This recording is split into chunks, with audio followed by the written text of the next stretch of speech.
बिस्मिल्लाहिर्रहमानिर्रहीम।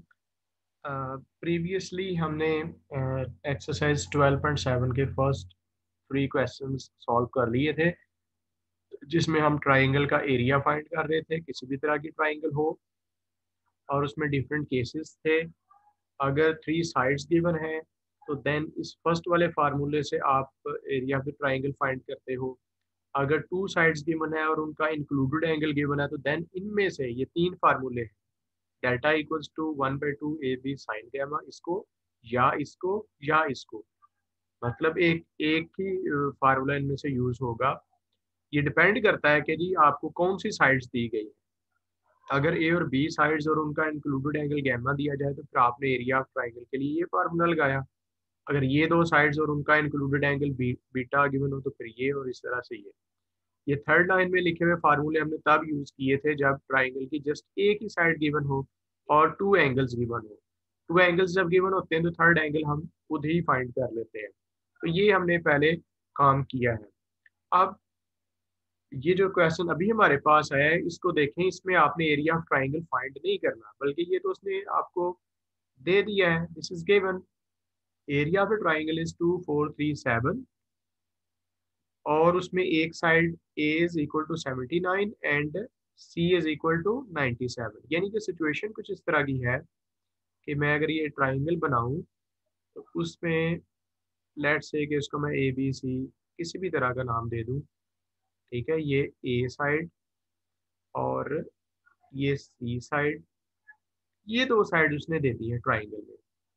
ए is given to be 79 और इसी तरह से सी इज गिवन टू बी 97, और इनके जो दरमियान एंगल है यानी कि जो एंगल बीटा है वो कहता है कि वो फाइंड करो। Area of triangle is given. तो ये सारी चीज़ें आपने यूज़ करके, अब एरिया उसने खुद दे दिया, आपने एंगल बीटा फाइंड करना है। तो क्या करना होगा हमें, ये जो इतने सारे एरिया ऑफ ट्राइंगल के फार्मूलाज हैं, इसमें से एक ऐसा फार्मूला लिखना होगा जिसमें ये ए साइड भी यूज़ हो, सी साइड भी यूज़ हो, ये डेल्टा भी ज़ाहिर के हर एक में है, और देन बीटा भी। तो आप खुद चेक करेंगे कौन सा ऐसा फार्मूला है कि जिसमें एक तो 2 साइड्स हों, ये कौन कौन साइड्स हैं, ए और सी, ये वाला फार्मूला। एरिया ऑफ ट्राइंगल के ये सारे फार्मूले हैं, लेकिन आप कौन सा चूज करने लगे हो, ये क्यों चूज किया, क्योंकि जो डाटा में वैल्यूज या साइड्स में नजर आ रही है ना वो ए और सी है। तो 2 ही साइड्स थी, लिहाजा 2 साइड्स वाला फार्मूला जिसमें ए और सी आए वही यूज करना था। इसमें बीटा भी है जो कि आपने फाइंड करना है। ठीक है, तो ये हम पिक करेंगे फार्मूला, इसमें वैल्यूज पुट करेंगे और देखिएगा कि ऑटोमेटिकली हमारा आंसर आ जाएगा। तो फिर delta is equal to what, 1/2 A C sine beta. ठीक है, सो अब आपके पास जो जो वैल्यूज हैं वो इसमें सब्स्टिट्यूट कर सकते हैं, या तो डायरेक्ट यहाँ पर ही वैल्यूज पुट कर दें, या ऐसा करेंगे थोड़ा एक्सप्रेशन सिंप्लीफाई कर लें। ये जो 2 है ये दूसरी तरफ चला जाएगा, ऐसे बन जाएगा 2 delta is equal to A C sine beta. क्योंकि आप बीटा में इंटरेस्टेड हैं, ये अदर वैल्यूज में आपका कोई इंटरेस्ट नहीं, इनको दूसरी साइड पे ले जाओ, ये मल्टीप्लाई हो रही है दूसरी तरफ जाके डिवाइड हो जाएगी, 2 डेल्टा ओवर ए सी, और इस तरफ क्या बच गया, साइन बीटा। ठीक है, मैं साइन बीटा को इस तरफ लिख लेता हूँ, और अब यहाँ पे आ गया 2 डेल्टा ओवर ए सी। अब करना क्या है कि आपने इसमें वैल्यू सब्स्टिट्यूट करनी है। 2 टाइम्स डेल्टा कितना है जी, ये है डेल्टा, 2437, और नीचे क्या है ए सी, ए मीन 79 मल्टीप्लाइड बाई 97। अब आपको इसका आंसर निकालना है। आंसर कैसे आप निकालेंगे, ये 2 को 2437 से मल्टीप्लाई करें। देखो जब 2 रकमें नीचे डिवाइड हो रही, मल्टीप्लाई हो रही हो, तो उनको 1/1 डिवाइड करें, या जैसे मैंने कहा अगर आपके पास वो एडवांस कैलकुलेटर है जिसमें ये ए और बी देखें। कैलकुलेटर की मैं आपको बात बता दूं कि कुछ फर्ज करें आप लिखना चाहते हैं 5/7, तो कुछ कैलकुलेटर्स में इस तरह से वो लिखा जाता है, अगर आप उसको फीड करें ना तो ऐसे लिखा जाता है। लेकिन कुछ कैलकुलेटर्स में इसको ऐसे जिस तरह से हम नॉर्मली फ्रैक्शन लिखते हैं वो लिखा जा सकता है, जिसमें ये लिखने की फैसिलिटी है ना, वो कैलकुलेटर हमें रिक्वायर्ड है, क्योंकि उसमें आप ये सारी वैल्यूज डायरेक्ट पोस्ट करके और क्विकली आंसर निकाल सकते हैं। तो फिलहाल इसका जो न्यूमेरिकल आंसर है वो मैं यहाँ पे कैलकुलेटर से देख के लिखने लगा हूँ। This is 0.636। अब आपने तो बीटा फाइंड करना था, होगा ये कि बीटा इधर ही रहेगा और ये साइन दूसरी तरफ जाके बन जाएगा साइन इनवर्स 0.636। अब कैलकुलेटर में हमें क्या करना है जी? देखिए कैलकुलेटर में आपने ये टाइप करना है, जैसे मैं समझा रहा हूँ ना, आपने वो शिफ्ट वाला बटन दबाना है। क्या प्रेस किया? शिफ्ट, और उसके बाद साइन प्रेस किया तो ये साइन इनवर्स आ गया सामने। इसके बाद आपने ये 0.636 लिखना है और इक्वल दबाना है। जब आप इक्वल दबाएंगे ना, तो आपको तो आंसर डेसिमल में मिलेगा, पॉइंट्स में मिलेगा। लेकिन देखिए एंगल तो पॉइंट्स में नहीं होता, वो जो डिग्रीज मिनट्स और सेकंड्स वाला जो बटन है वो आप दोबारा प्रेस करेंगे तो देन उससे वो डेसिमल वाला एंगल है, फ्रैक्शन आपको डिग्रीज और मिनट्स वगैरह में खुद ही वो कन्वर्ट करके दे देगा। और आप चेक कर लें, ये this is 39 degrees and 30 minutes. तो सिंपली इसका समरी यही है कि अब आपको ट्राइंगल का एरिया उसने दिया था, दो साइड्स भी दे दी हैं, और थर्ड साइड एंगल जो है ना, और जो एंगल है वो फाइंड करना है। तो आपने ये सूटेबल फार्मूले का चूज किया है कि जिसमें दो साइड्स, और वो वाली दो साइड जो इसमें आपके सामने है उसमें वैल्यूज पुट की हैं, हमारी कैलकुलेटर का यूज है, और देन उससे हमें ये रिजल्ट मिल गया है। तो ये आपने बीटा फाइंड। ओके, अभी इस क्वेश्चन में भी area of the triangle is given, यानी कि एरिया ऑफ ट्राइंगल फाइंड नहीं करना। और याद रखें कि किसी भी क्वेश्चन में जो न्यूमेरिकल डाटा दिया जाता है उसका यूज करना होता है। तो ज़ाहिर है कि जिन फार्मूलों में ये है उन्हीं को यूज करेंगे ना, तो इन सब में डेल्टा है, एरिया है, तो इसमें से ही कोई एक फार्मूला यूज करना पड़ेगा। ठीक है, इसके अलावा उसने एक एंगल अल्फा दिया है, एक बीटा दिया है, और साइड और गैमा एंगल फाइंड करना है। तो गैमा एंगल सबसे पहले फाइंड होगा, क्योंकि when two angles are given then third angle can be calculated। सो इसके सोल्यूशन के लिए सबसे पहले हम यही लिखेंगे कि alpha plus beta plus gamma this is equal to 180 degrees. So चूंकि आपके पास अल्फा और बीटा हैं, उनको राइट साइड पर ले जाएं, ऐसे लिखें 180 degrees minus alpha minus beta. अब आप इसमें वैल्यूज लगा दें, 180 degrees minus alpha which is 32 degrees 15 minutes, और माइनस 65 डिग्री और 37 मिनट्स। सो इसको आपने कैलकुलेटर से ही सारे सब्ट्रैक्ट करना है, एंड आफ्टर सब्ट्रैक्टिंग डिग्रीज में ही आंसर आपने लिखना है 82 डिग्री एंड 8 मिनट्स। सो अब आपके पास तीनों एंगल्स आ चुके हैं, सी फाइंड करना है। तो ऐसे फार्मूले का इंतखाब करें जिसमें सी हो और उसमें अल्फा भी हो बीटा भी हो। ये देखो, ये जो थर्ड लाइन में लिखे हुए फार्मूले हैं सब में अल्फा बीटा और गैमा है, डेल्टा भी है, और लेकिन सी किसमें है? वो ये लास्ट वाला है। ठीक है, तो अब आप इस वाले फार्मूले को लिखेंगे, डेल्टा यानी कि area of triangle this is equal to C square sine alpha sine beta over this two sine gamma. अब ये टारगेट ये बनाएंगे, फाइंड क्या करना है? सी फाइंड करना है, ये वाला। सो इसको राइट साइड पे रखें, बाकी सारी चीज़ों को लेफ्ट साइड पे ले आए। जो ओवर में है वो इस तरफ जाके ऊपर डेल्टा से मल्टीप्लाई हो जाएगी, ये बन जाएगा to sine gamma.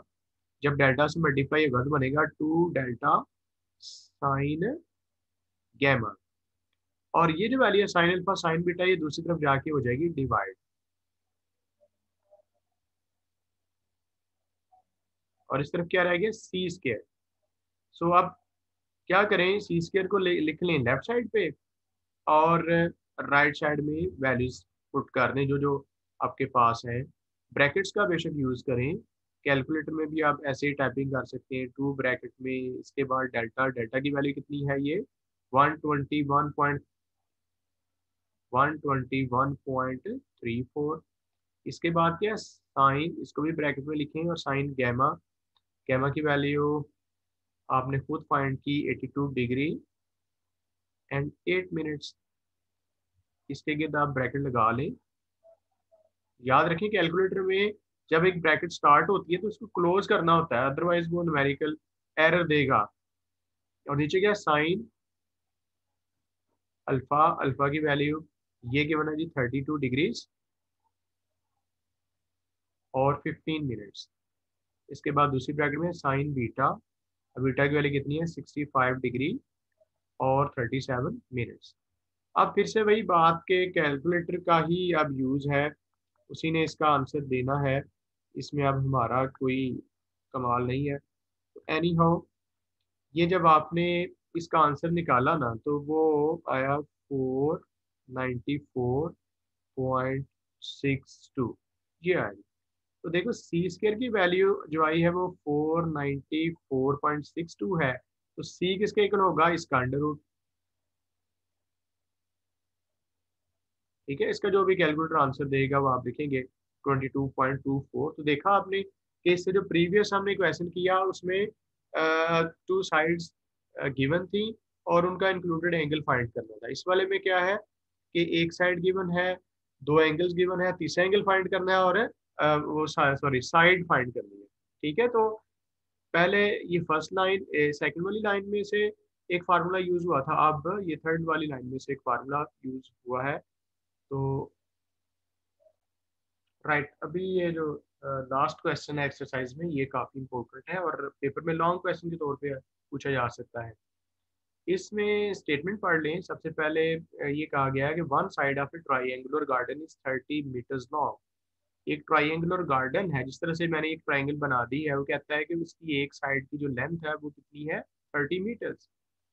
If its corner angles are these, corner ये देखो ना, ये ट्राइंगुलर गार्डन है तो ये दोनों उसके कॉर्नर्स हुए ना, आल्दो के ये भी है, लेकिन वो वाले कॉर्नर जो इस साइड के साथ है, यानी कि उसने जिस साइड का जिक्र किया है ना, one side of a triangular garden is 30 meters. If its two corner angles are these 22 degree and 30 minutes and one 12 degree and 30 minutes.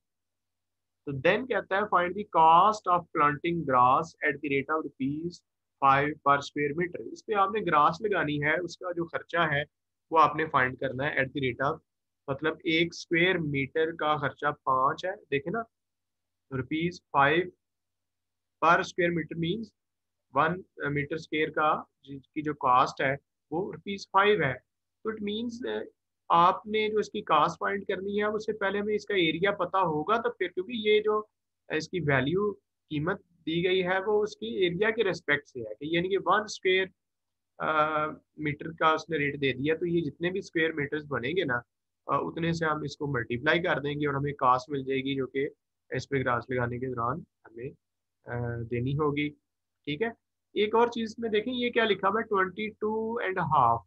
देखो ना, आपको पता है कि 1 डिग्री में होते हैं 60 मिनट्स, तो बताइए हाफ डिग्री में कितने हुए।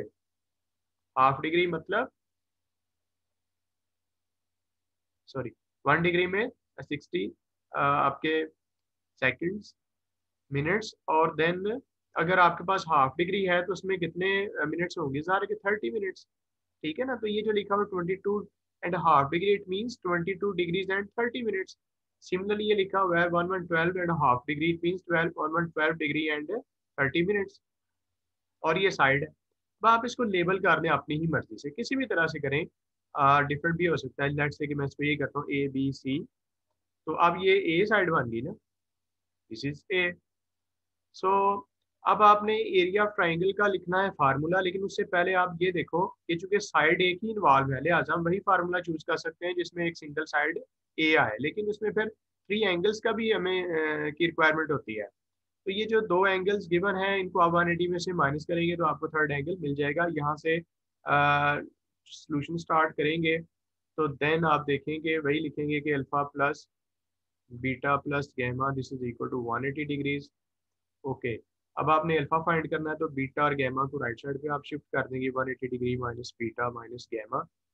तो ये सॉरी यहाँ पे 180 डिग्री माइनस बीटा आपने लिख लेना जी 22 डिग्री 30 मिनट्स, और इसी तरह से ये 12 डिग्री एंड 30 मिनट्स।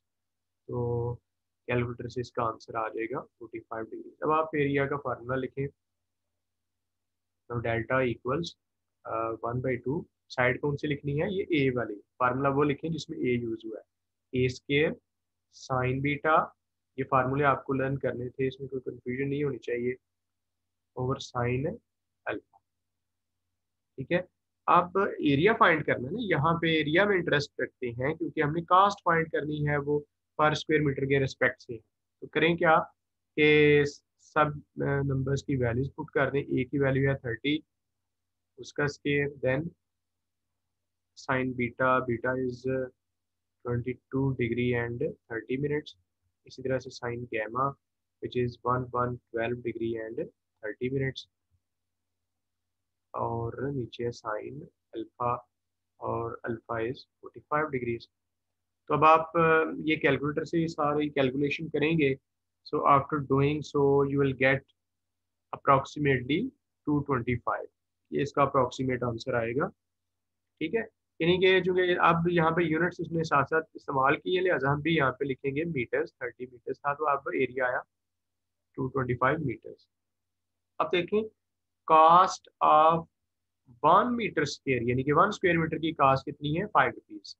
तो यूनिट मेथड से कास्ट ऑफ ये जो 225 मीटर स्क्वेयर हैं इनकी कास्ट कितनी हो जाएगी, 5 टाइम्स 225। ठीक है, इन दोनों को हम मल्टीप्लाई कर देंगे और वी विल गेट 1125 रुपीज। सो इतनी इसकी कास्ट आएगी। तो बस यही थे आज ये 3 क्वेश्चन से, इनको सॉल्व कर लें।